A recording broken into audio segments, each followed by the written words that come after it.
Hello and welcome back to Rational Conversations. Guys, today we have another rogue, which is from the Skeptics Guide to the Universe.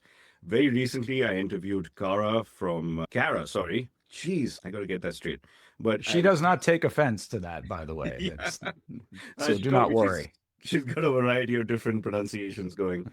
But Kara from the Skeptics Guide to the Universe and Talk Nerdy was on the show very recently.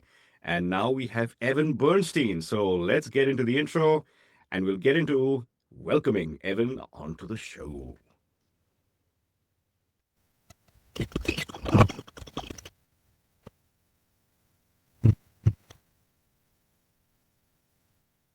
Welcome back, everyone. Evan Bernstein, thank you so much for joining us on Rational Conversations. How are you doing? Abhijit, it's such a pleasure to be here. Thanks for inviting me on. I appreciate this. I think did we first speak about this a year ago, maybe coming Yeah, at onto the show. At PsyCon. We met at It PsyCon. was at PsyCon. It was actually 1 year ago from right about now. I think it was this literally 1 year ago. PsyCon always puts on a great conference. It's always good to meet people.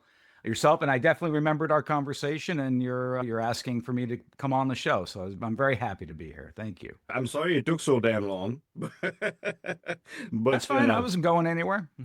I'm around. But I'm really glad we finally managed to do this. And I wanted to see that in the show, and the Skeptics Guide to the Universe is a podcast that I recommend to everyone because it has been instrumental, actually, to hone my skeptical skills, to introduce me to skepticism in the beginning, and really understand literally understand how to understand the latest news that's coming out of the world of science, world coming out of the world in almost every aspect. And not only does it update you on the most recent news, the most significant news in the world of science and skepticism, but also it helps you understand how to think. And so thank you so much for being a part of that and helping me through this process. And that's why I recommend it to everyone. But we don't really talk about people's personal stories that much on the show. Might be an incidental thing here and there. But I really know, how did you become a skeptic? Where did you start off as? Were you religious when you were young? First of all, thank you for the compliment in allowing Skeptics Guide to be the gateway to skepticism. And I'll just say that we're basically continuing the work that other people did prior to us in helping spread that word. We by no means are the beginning of any of this. We're a continuation of it. And we're very happy that we're able to continue the efforts of skepticism that was basically what I call the modern skeptical movement that kind of started in the 1970s. Carl Sagan, Isaac Asimov, James Randi, that group of great minds and great people who are really the people who put the modern skeptic movement together. We're just very happy to be kind of part of that same team. So thank you. As far as my introduction to skepticism, and you asked me how I grew up and how I was raised. I'm Jewish by birth. Both my parents are Jewish, so I am Jewish ethnicity and Reformed Jewish religion, having been brought up, which basically means a very moderate and, if not liberal, aspects of Judaism. It was Judaism light, as it were. It was never strict or orthodox, should I say. Maybe it was the correct term. It was not that.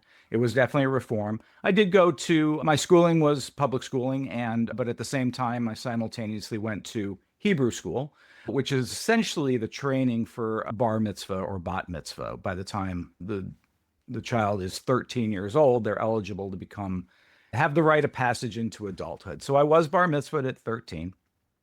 I went through everything, the learning, the year's worth of classes and being taught, learning a little bit of Hebrew, which I have entirely lost since, which is probably not a good thing. It's always good to know more languages.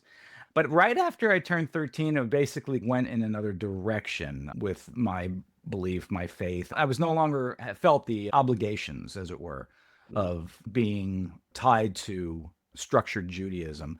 So I really just went off and thought of other things. But at the same time, all the while, and then for my first 13 years, and then my next 13 years of life, I was age 26, is when I discovered skepticism through Steve Novella and my good friend Perry DeAngelis, which is in a way interesting because we became friends. I became friends with Steve in 1992 along with his brothers, and prior to that I became friends with Perry back to 1986.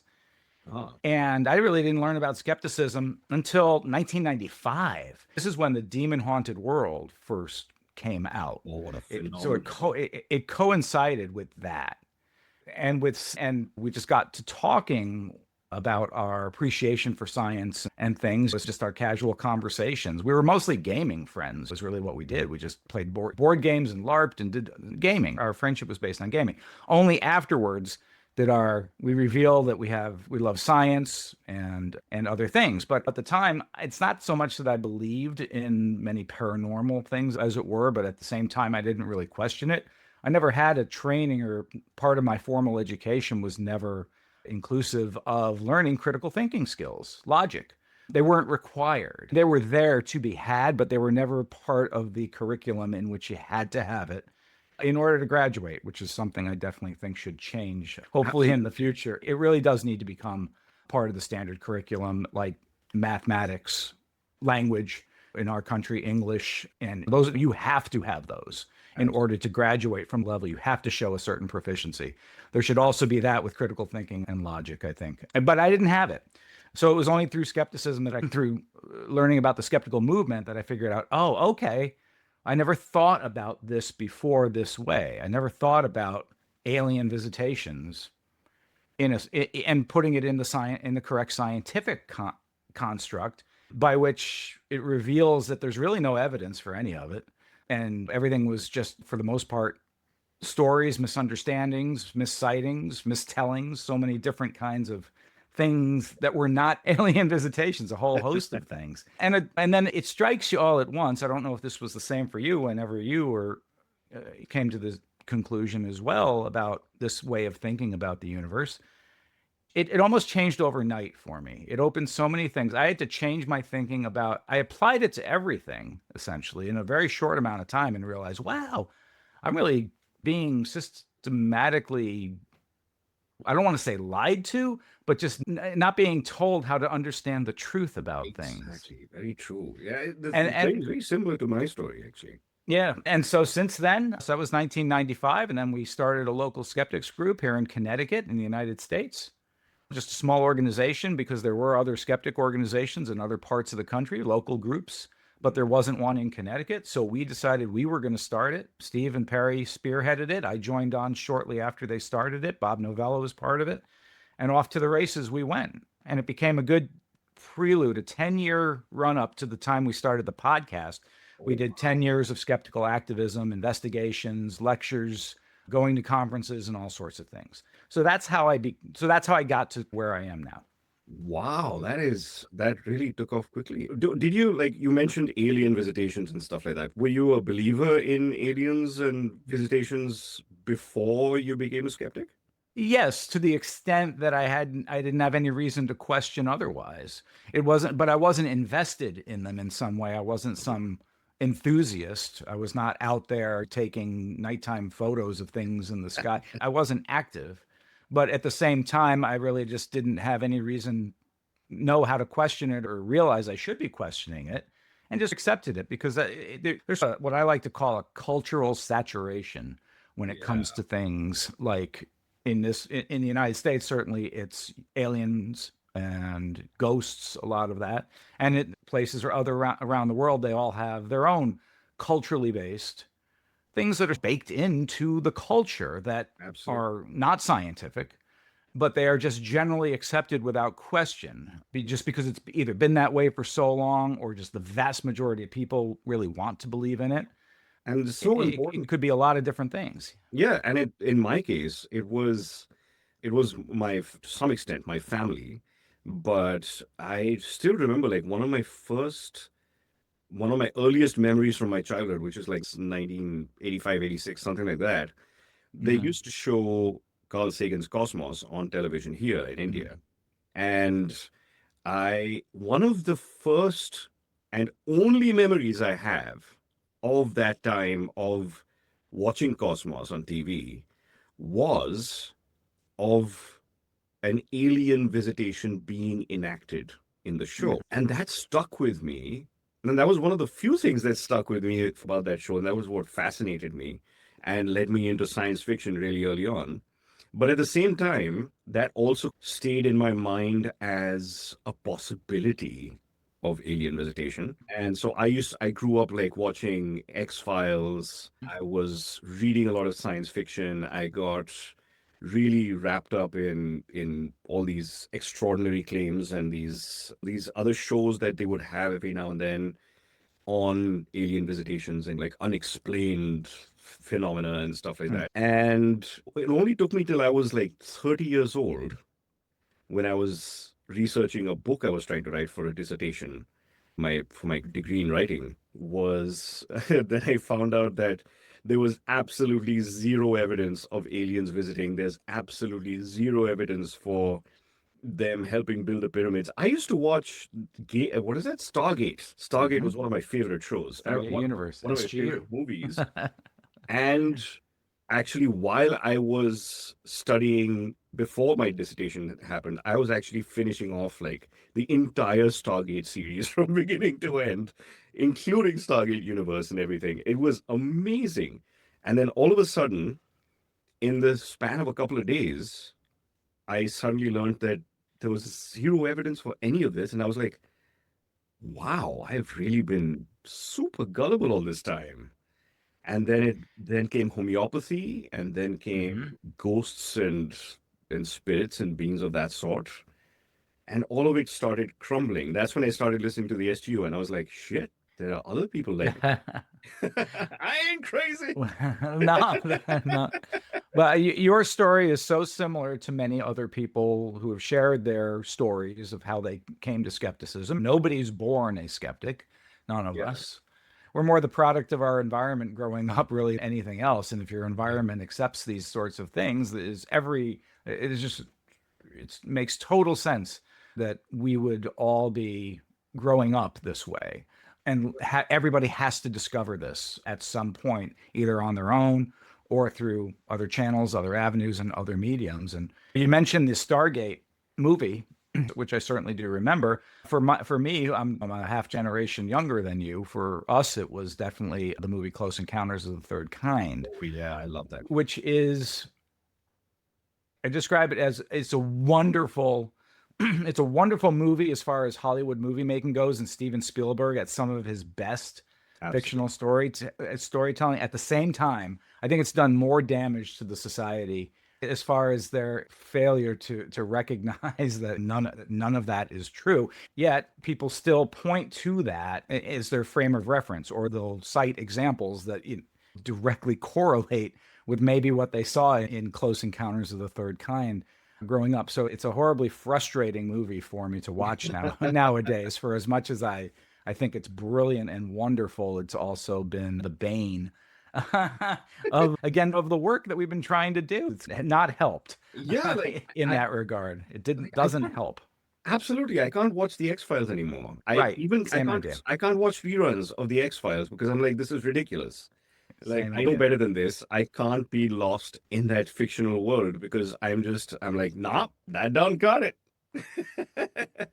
So it's really weird to see how pop culture bounces off these things. Even more recently, when you have that movie called Lucy, Oh yes. which had Scarlett Johansson Yes. realize activating 100% of her mind. That's Sorry. a good example. Very Oh good my example. goodness. I watched that and I was like, come on, this has been debunked ages ago. We use all our brains. Like if you don't use it, you lose it.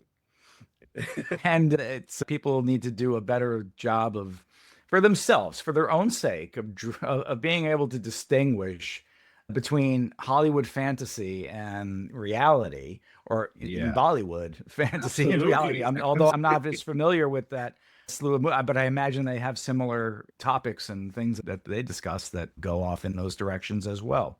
Yeah, I love it when our protagonists can jump backwards onto a 20-foot wall. It's a it seems fantastic, but I'm sure there are people who have tried it in this country. Um, And much to their dismay, found out yeah, that this. and hey, look, at the Skeptics Guide to the Universe, we love science. We love fiction and science fiction. And like I said, we were LARPers, which is role playing kind of game, and suspension of belief, suspension of disbelief, and all these kinds of things. But we know how to partition that. We know that's not real, and we know how best to look at the world to know how to interpret it as real. Absolutely. And if you can do that's the key. But too many people conflate the two and overlap and get confused and for so many different reasons and for all the reasons Steve basically outlines on the show so eloquently about how our brain deceives us. And it's just one aspect of it, one Yeah. part of that much larger story. If you can, I'm not a neurologist, but if you ever have Steve on, that you could spend an hour with him just talking about that subject alone. Oh, I do intend to at some point of time with your help. Good. But I was wondering, so by profession, you're a chartered accountant. Is that accurate? Yeah. I'm a tax preparer, I see. so that's the type of accounting I do. There's all kinds of different accounting. I'm not a bookkeeper or anything like that, really, but I help people with their preparing their taxes because it's a nightmare here in the United States, by which you have to really. It's people can do it themselves, and a lot of people it's easy enough for them to do it, but there's so many people that it's become such a difficult thing, and I'm happy I have the ability to understand the tax code laws in this country enough that I recertify myself every year and I'm able to do this. So yeah, make a living doing that. And of course, Skeptics Guide is, I don't even really, I still call it my hobby. Yeah. Even though it has taken on in some ways more of a second job description and aspect to it. Yeah. But to me, it's still as fun, just a thing to do with my friends Yeah. as it was when we started. If we weren't able to, I would still love doing the show regardless of either how many listeners we have, who's listening, how frequently, all the other things that go along and the live shows and the other things that we do and the going around. I would still love just sitting down with my friends once a week to talk about this stuff and put it into a recorded format because it's just what I like to do. I consider it Yeah. really consider it my downtime, my leisure time, and it's so different from my day-to-day work that I find it a good relief for me to be able to go into that mode.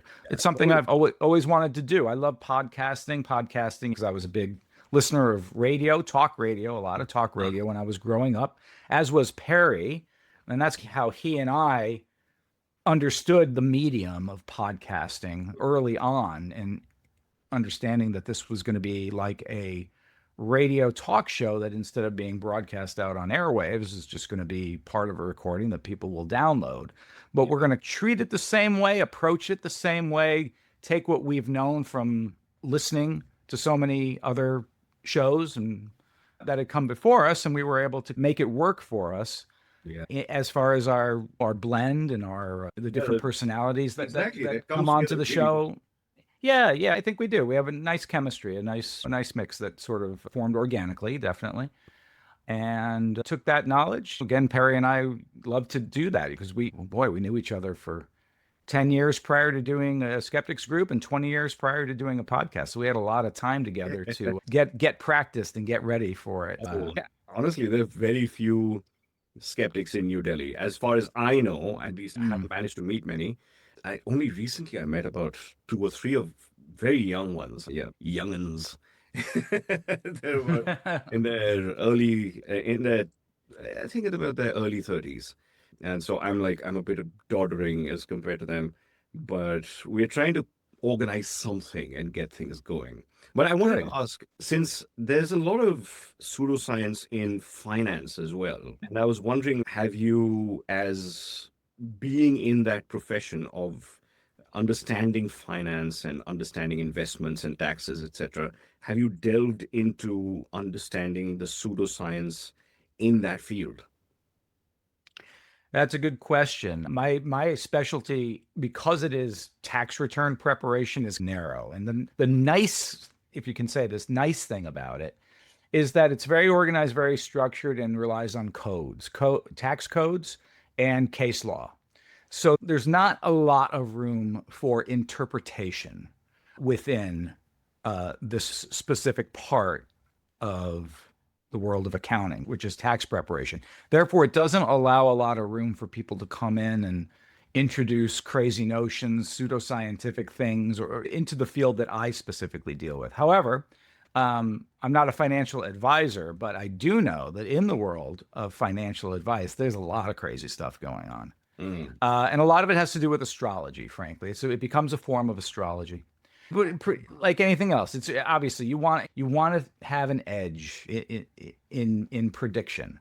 Mm. And if you can convince clients that you have some kind of magic formula per se that the other investors don't have Mm. access to for or don't choose not to use or whatever, then you can land some people that way. And that's depending on what is it you're doing. There are some people who do have certain formulas that are based in statistical analysis, in financial analysis of financial history, real solid stuff, not having to do with pseudoscience. But then there are the outright astrologers that come in and basically say Venus is in Sagittarius right now, and therefore these stocks are bound to come up. That does happen. It's astrology related stock trading. And it unfortunately sometimes results in a positive outcome because of luck. Yeah, absolutely. Because of nothing else. And now you've convinced the people that your customers basically that yes, the astrology is working. Oh, astrology works all of a sudden. No, so Okay, it's working in my finances. Maybe I'll start applying it to other aspects of my life. It validates something that was invalidated a very long time ago. So that can be a slippery slope, definitely a very dangerous thing.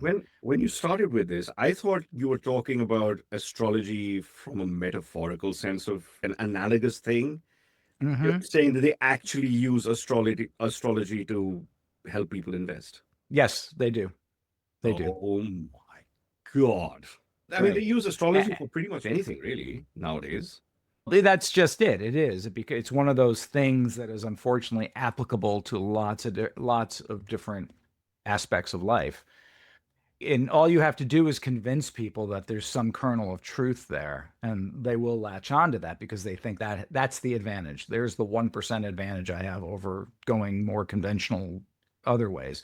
And again, it leads to it's a very flawed way of thinking about it. And unfortunately, can lead to potentially disastrous results or leading you to believe in it so that you're making other bad decisions in your life that are not maybe financial. Maybe they're health related. Maybe they're socially related in some ways. Absolutely. Like, So for it example, can do more damage. absolutely. Because I was, a few weeks ago, I was speaking to Jonathan Steer, Dr. Jonathan Hmm. Steer, who's a psychologist in Canada. And he's written a book called Mind the Science. And he did mention that astrology is used a lot when it comes to mental health and physical health as well. You just say that Sure. you're a Virgo from this and this, by this, born in this year, therefore you have a higher likelihood of these kinds of afflictions. And it's you can spin it in so many different ways to basically take advantage of people and con people into believing your grift of any stripe, basically. It can be finance, it could be physical health, it could be pretty much anything you can put your mind to. If you can And just this also, yeah, this ties into what I mentioned before about cultural saturation. There's not much questioning by media, by the culture in general. Is astrology real? Does it really work?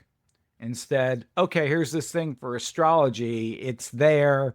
Use it at your leisure. If it's there if you want it, or ignore it if you want. And I think that's a real problem for some very obvious reasons. These things were disproven so long ago. They don't stand tests. They when they do get tested, they fail. So there's this mountain of evidence that is failure evidence right over here, whereas the evidence for it is non-existent effectively. Here we go with the same with UFOs and alien yeah. visitations again. Basically, it's just a different thing, but the same kind of results. Yet there it is. And I'll give you an example because when I do research every week to prepare for my shows, and we have to each of us bring a relevant news item, as you said at the top of the show. that we do talk about what's in the news in regards to having to do with paranormal, pseudoscience, skepticism, critical thinking, science, so many good. There's a vast amount of subjects to touch upon. Every week, I do a search for news items related to astrology, okay? Because I want to see if there's a news item in there that's worth tackling, or something, a new study came out about astrology and it's just further confirming that it doesn't work.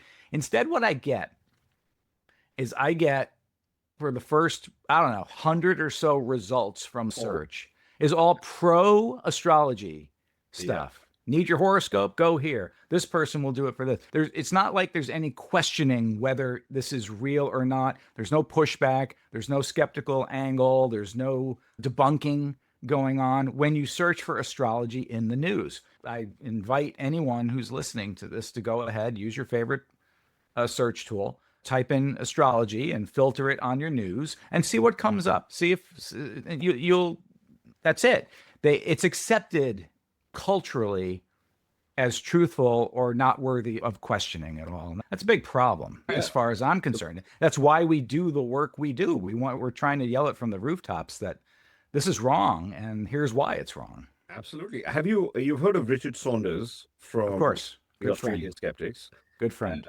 Yeah, so he did that experiment, remember, of tracking astrological predictions in the news. Yep. For, what was it, a decade or two? I don't remember exactly how many, but I think it was a couple of decades. And there were over 4,000 predictions that they analyzed one after another. And there was a total of, was it 11%? Or was it just 11? I think it was 11%, which turned out to be true. And the rest of which were the ones which are true were obviously going to turn out to be true. There's going to be earthquake in California or Japan or something, or India for some reason. Absolutely. Of course. High probability. High probability is going to get divorced or something of that sort. Yeah. So it's ridiculous how incredibly inaccurate it is. But at the same time, people are just lapping it up. They don't see the bigger picture of how many times these just have been proven wrong. Yeah, it persists. It has staying power. It's very hard to combat, but at the same time, we can't abandon it, right? It's not, you can't just shrug our shoulders and say, "Oh, there's nothing we can do about it." Some of us there have to be some people out there who are explaining to other people why this, what's wrong and how it's wrong, why it's wrong, how we know it's wrong, how to correctly analyze this. Who was it who mentioned the unsinkable rubber duckies? Yes. Who was it? Was it Carl Sagan? Oh gosh, was it Carl? It may very well have been. I've seen Randy use it, but I think he probably borrowed it from Carl Sagan. I mean, that just goes to show you how influential I prefer Carl Sagan was to everything going on in our movement today. He is still so significant. Read his books, watch the original Cosmos, watch the new Cosmos as well, but the original one, even though it's dated, it's just as good. There's so many good lessons for people to learn there. And when my daughter was barely 4, 5, 6 years old, she would fall asleep every night watching and listening to Carl Sagan on Cosmos, because his voice, the lulling, the gentleness to it all, but night after night, and she would pick up things, obviously. So and I would too, because I would sometimes watch with her while she fell asleep, and it would remind me. So I'm very familiar with Carl's communication abilities. And, absolutely. It's inspiring. It's absolutely. It's so tremendous. So tremendous. What do you think of Neil deGrasse Tyson these days as the successor of sorts, a modern age Carl Sagan? What do you think of his work? He's done some great stuff, and he has done plenty to help advance the awareness of certain things. His involvement with Cosmos, I think, is most evident of that. There's a reason why they went with him. However, none of us are perfect. Randy used to tell us, Randy was great friends with Carl Sagan. They were probably arguably the closest of friends. And even Randy and Carl Sagan didn't agree on everything. They had their, I don't want to say points of contention, but disagreements and things. When Neil deGrasse Tyson, there are also some things there have been people in the skeptical movement and others who have disagreed with him on certain things, mostly having to do with philosophy of skepticism and philosophy in general, plus also some medical related topics. Those are the two that come to the top of my head in which there's been some pushback on some things that he has said in the past. Nothing so out of line or pseudoscientific that he should be called out or pilloried for Yeah, it. absolutely. Genuine disagreements do exist within the skeptic community, and that I find that healthy. It's we have to we can't get complacent. It's easy to get Absolutely. complacent in any kind of system of thought. And we do need to be challenged. It's part of the process. And it has to be done regularly. But overall, I think Neil's great. He wrote a very nice piece on our cover of our book when our book came out in 2018. So he endorsed it very nicely, very generously. And overall, I have nothing but respect for Neil. Ah, yes, absolutely. I was very honored to meet him a few years ago at SciCon. And I should have worn that T-shirt actually, but I was wearing a T-shirt with all the planets, and it was called "Explore More Worlds." It was a Planetary Society T-shirt, and there was Pluto at the bottom. And he took a Sharpie and just went. Yeah, he It's like, did. no, Pluto's not gonna be there. I'm like, Fix that. it's even got Europa on this, man. Oh, that's great. Yeah, it's pretty fun. But That's great. there's some very interesting disagreements that happened at the last SciCon, and I just want to hear what your opinion on things are. The whole what the American skeptical community is now deeply divided on is transgender topic, basically. I Yes. can't call it issues or anything of that sort, but rather found Yep. Steve's talk to be very well balanced and very well explained. But Yes. in your personal life, you must have been also investigating and understanding the whole issues surrounding this topic especially in the US. How have things progressed? Are transgender people becoming more accepted? Is the topic becoming more inflamed, or is it actually starting to die down a little bit? Because I just wanted to understand it from the American perspective, considering the political situation, Yeah. and there are Yep. lots of things which are going horribly backwards in many ways. But I was wondering, what do you think about this? If you, That's a good, very good question. It's a very big question. It's a very complicated question. So I'll start by saying those things. I'll also say that I am not the most well-versed person in the nuances of the science of the social arguments as there were. So I have limited information and limited knowledge as far as I compare myself to other people who have a lot more information Hmm. about that. That said, I'm happy to give you my opinion on what I think. Yeah. It summarizes things. I think there's generally two aspects, three, maybe three. First of all, yes, it's still controversial in a sense that it is still being talked about, discussed, bantered back and forth, and argued over within skepticism. I won't go as far as to say right now that a schism is occurring over it. I won't go as far to say that, but there definitely seem to be camps that have formed Yeah. in a sense. So it is still playing out in that regard.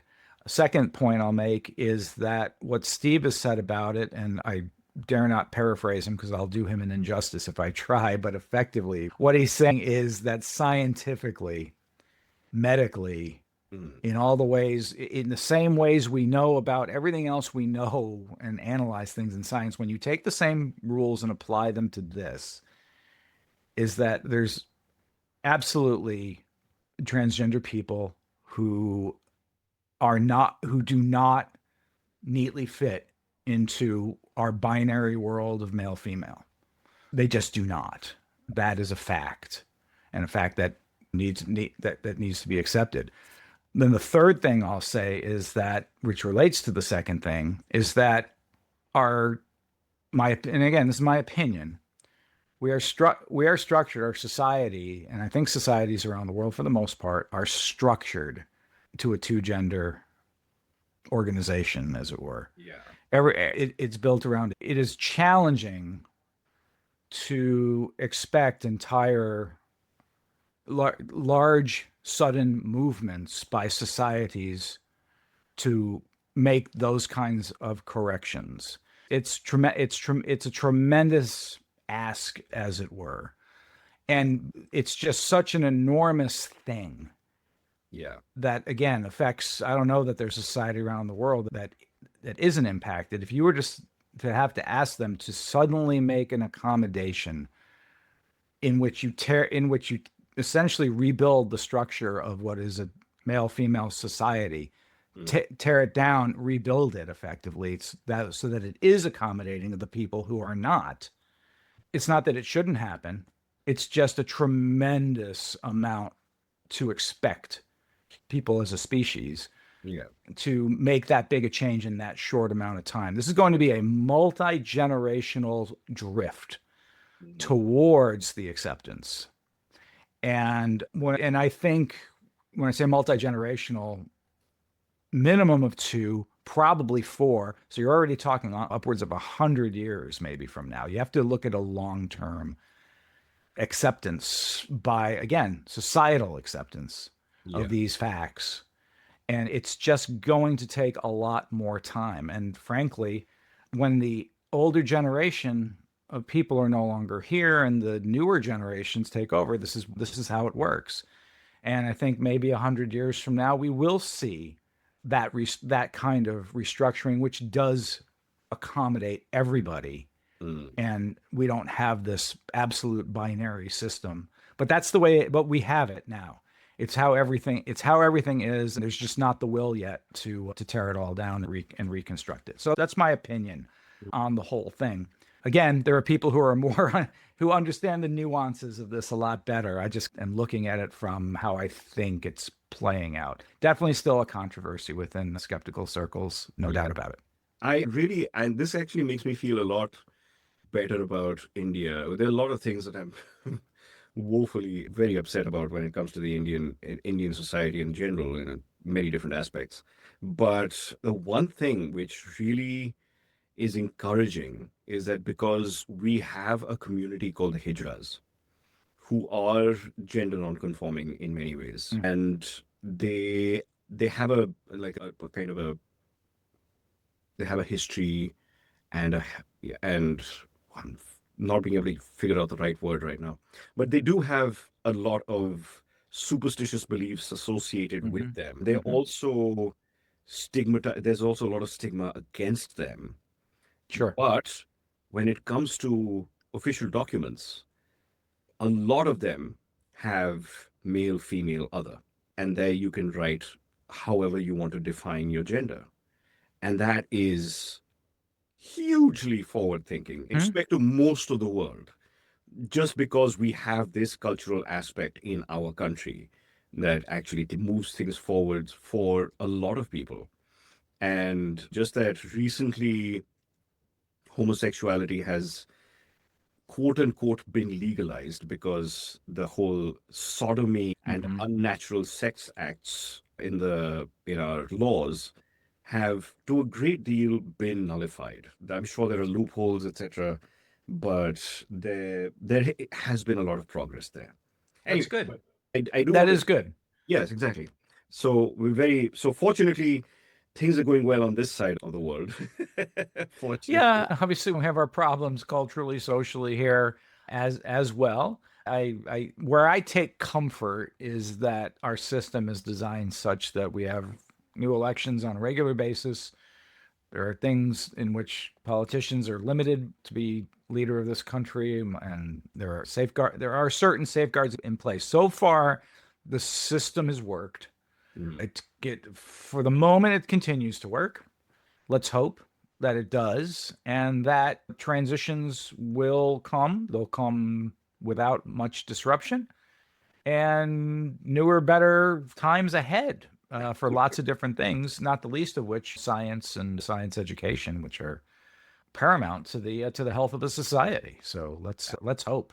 Absolutely. And of course, the SGU will be at the forefront of change, I'm sure. We're not going anywhere. We're sticking around for a while. Uh, We've lasted this long. Exactly. I'm sure you guys have got a long way to go yet. And even Hope though it so. feels like an uphill battle, or even an uphill battle that's practically vertical, it's working. I'm sure it is. And that's one of the reasons why I wanted to invite you rogues onto the show, because at least I want to be able to introduce the SGU to the Indian audience as much as possible. And I want people to be able to listen to it and catch up on the last 2 decades of shows. And because there's so much to learn. When I first started out listening to you guys, it was when I was 30, and that was 15 years ago. And I went through the entire backlog, and it took me a few years to actually catch up to the current episodes. But it's an amazing ride. But I wanted to ask you something Thanks. else. It just switch gears to a little bit more fun stuff. Yeah. First of all, like, while doing the show, like, what are the kinds of news items that really stick out in your mind as having changed your mind that you didn't expect to see based on your own beliefs? What are the biggest news items that you've gone through that have actually changed your beliefs? Ooh, let me ponder that a moment. Perhaps the one, and it's not, we don't touch on it that often because it doesn't really hit the news so much, but we've had people on, we've interviewed about it, and we've talked about it, is the concept of free will. Ah, that is very interesting. Yeah. That is something I've clung on to, and I have to admit, a part of me still does hold on to it, and I'll explain in a moment why. But that, I thought that was ironclad. Their free will is a thing. It's as natural and obvious as anything else. Nobody's telling me what to do, how to do it, when to do it. It's a very American kind of thing, too. That sense of freedom, and it is, again, instilled in our culture from our founding and right up. So that's very deeply within the American culture. So to have to think differently and suddenly realize, okay, there's a whole other school that makes valid points that no, free will is an illusion. You think there's free will, but there really isn't. And it's very hard to distinguish it and see it for yourself. But it's been studied, it's been debated by people who know a lot more than I do, certainly.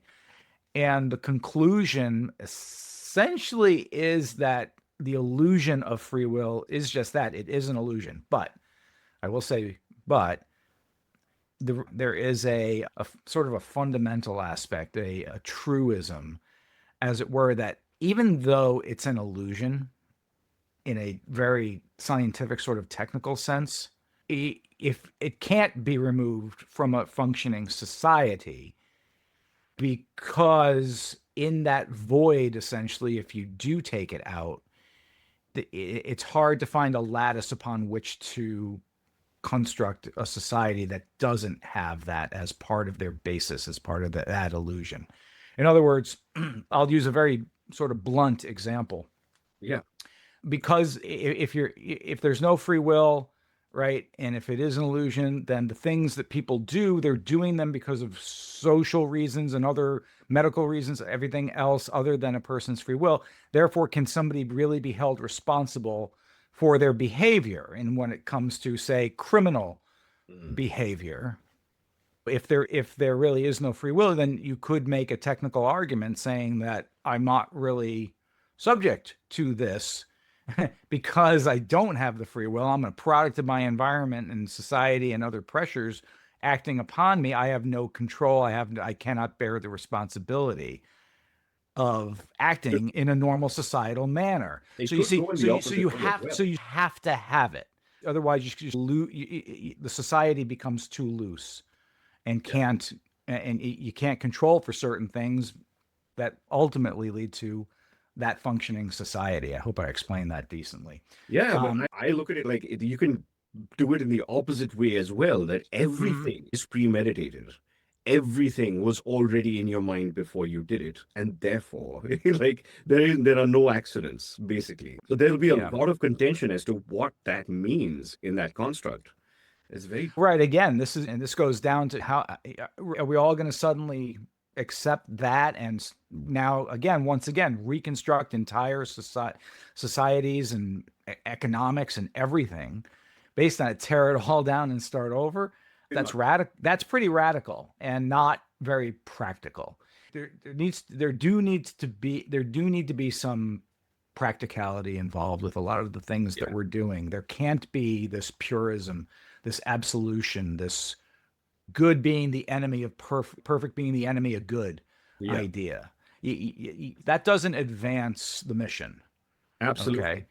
Okay. So there have to be limited types of compromises and something like that. Something like, okay, yeah, free will is an illusion, but we're going to still maintain society and on the illusion of free will because because it's holding up so many other things and be too difficult to redo. Absolutely. So that's a compromise. That's a compromise. That's a compromise. Yeah, I guess that would be the thing that my mind never even had a clue about before I learned about it through skepticism. That's probably the biggest change in me. That is fantastic. I never thought of it as being something that held society together. I thought it was just one of those philosophical things, which I thought it was a silly thing to argue about. Initially, because I thought obviously everyone has free will, like you'd mentioned. But once I discovered that there is no such thing as free will because our brains are already thinking of our response before we make the response to whatever stimulus. It's just, I never really thought that society hinged on that, on those ideas, especially in the legal system. That's true. Yeah. But I think we can probably discuss for ages what are the other implications as well. That just happens to be the one area of society in which this gets discussed quite a bit. Yeah. Is the responsibility of each of us as far as it relates to law, criminality, punishment, our prison system, policing systems. So many things are tied directly to that, and that's an example a lot of people can grasp conceptually. Absolutely. So I think that's why that's brought up as an example often. Yes, indeed. And what you also have a very special segment which you introduce every now and then, which is the stupidest thing of the week. Oh, dumbest thing of the week. Dumbest thing of Yes. the week. Yeah. I could run that segment every week. Sure. There's really no limit to it, but yeah, about 3 or 4 times a year, I'll break out that segment as a special extra segment for the show, in which Any special ones that stick out? I find that you just find the most ridiculous stuff, and you can't. It's like you can't even make it up. It's almost beyond parody in a way. Oh gosh, would have been some real wild ones, dumb things. Oh boy, maybe in a way it's also harmful. I try to go for the ones that are just mostly silly and just ridiculous things celebrities will say. Right, about the earth being flat or something like that. But there was this one I did many years ago in which I think it was the first time we talked about maybe the miracle bleach that the religious groups sell to their to their Congress, to their parishioners, and Magic miracle solution.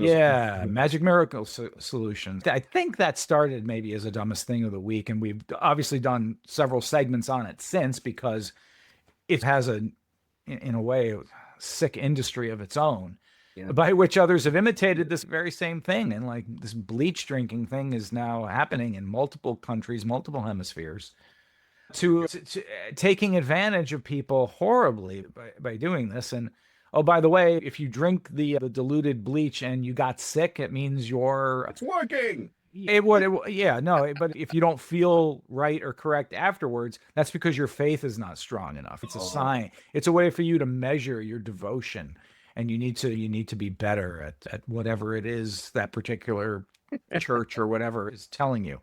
Yeah, so that one kind of stood out to me as just, oh my gosh, this is so dumb. But at the same time, unfortunately, some people are getting sick and injured by it. As we a can lot of kids because of the whole autism thing. Isn't it like ridiculous how autism has become the center of so many pseudoscientific beliefs? Yeah. Well, Vaccines, and anything you can think of. I know because autism. And that's because the doctors and the professionals have been so much better at detecting it and Yeah. classifying it for what it is. That's why the numbers have grown. It's because they have better ways of putting it into the spectrum and recognizing the people who are on that spectrum, and therefore by naturally that number is going to grow, and naturally the backlash to that will also grow in proportion, Absolutely. because we don't want to be people don't want to be told. It's way too emotional for people. Yeah. The emotional investment here is just huge. And you're talking about people and their children, life and death, really. Here, nobody wants to know that their child might be on the spectrum by today's analysis, whereas 20, 30 years ago, it might not have been realized that way. So very tough. And yes, so many more pushback from lots of different groups and organizations and aspects of this, and that causes thought about, is it environmental? Is it the vaccines? Is it Wi-Fi? Is it solar radiation? Who knows what they'll come up with? But that was expected to occur as the rate of detection increased. This was an expected backlash, and certainly it's happened. Yep. And now it's government endorsed. Yes. It's Tylenol. Yes. We can laugh about it now, but It's, damn, it's scary what's happening in your country right now. I'll tell you what. Yes, that is arguably the most troubling thing about this current federal administration is what's going on in health and human services. I won't doubt that whatsoever. If there is a silver lining, and there might be here, is that we are a multi-governmental society in which we have a federal system, but there's still a lot that the states do that the federal government does not do and is not allowed to do. And the responsibility falls to the states. And things like healthcare are not all in the federal. A lot of it resides at the state level. So there's still a state level of control that is fighting back against this nonsense that the federal system is trying to push on everybody. So we can use that to help prevent massive. Imagine if it was only a federal system like other countries and places around the world are. That most of the power in some of those countries reside in the federal system, one system, and what they say goes. And if something like that were to happen here, oh my gosh, it would be literally 50 times worse if we didn't have a state level government system. So I'm grateful that our country does have this multi-tiered layer of governance. It acts as a somewhat of a firewall. It's not perfect because not all the states are the same, and some of the states will go with the federal regulations, but they're in the minority. Not most of them, some of them. For the most part, the states will do right by their people, and that way, at least, still most people will get the correct advice and correct protections that they're due. Oh, that's wonderful. I'm really Yeah. grateful for that. Of course, India leads the world in other things as well, including having a ministry for pseudoscience. Yes. Oh, yeah. Yeah. Anytime I do research on homeopathy in news items, Yeah. Times of India, among so many other sources from India come up as part of that. Absolutely. As part of those news articles that I read. So that there's a ton of that going on. Obviously, And you know better. yeah, and Ayurveda, for example, is something that whenever I try to do research on Ayurveda, when it comes to toxins and stuff like that, the Times of India and other major leading journalistic offices and like organizations are actually promoting a lot of that nonsense Oh and yeah. saying, oh, these are the three detox cleanses for this summer. And try this Ayurvedic treatment for your clogged sinuses or some nonsense of that sort. And it just carries on. And of course, to the most extent, they're on the lifestyle and wellness pages or segments of those newspapers and publications. But man, it is so frustrating that it's become a part of the cultural context that Oh yeah. yes, we have toxins, and yes, we can Yep. get rid of them using goodness knows what cleanses. It's just horrifying. It's But assumed to be true. It just yeah, is taken as and it's very unfortunate that our relative societies each have these ways of absorbing this bad information into the culture. It's so hard to change. It gets really hard to extract. It can be. And it does over time. Something like, I don't know, what could I use as example here? That maybe phrenology, something like Oh, that, yeah.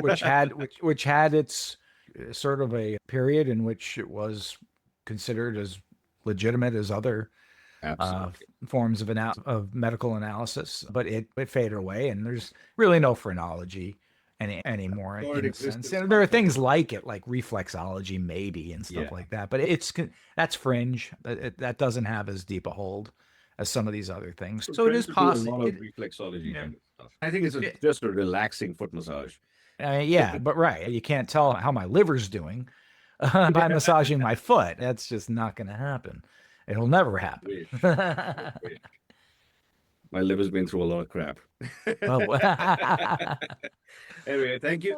We'll have to cut it short there. But thank you so much for joining us. I know it's getting a little late for you over there, so I'll definitely I'll let you go. But it was lovely meeting you. It has been such a dream of mine to meet you for and have you on this podcast for such a long time. So thanks for coming in. Thanks for joining us. And until next time, we will actually wait. Let me redo this a little bit because I forgot a little bit as well. So anyway, let me start over. Anyway, all right. So we'll cut it there, and we've run out of time. Thank you so much, Evan, for joining us. very happy to be here. Thank you for inviting me. It was our pleasure completely, guys. If you would like this conversation and this episode of the podcast, please give us a rate us on the podcast channels. And also, if you really liked this conversation, then consider subscribing and supporting us on Patreon at Rationable. And if you want more information, just go to berationable.com. Until next time, stay rationable, guys. See ya.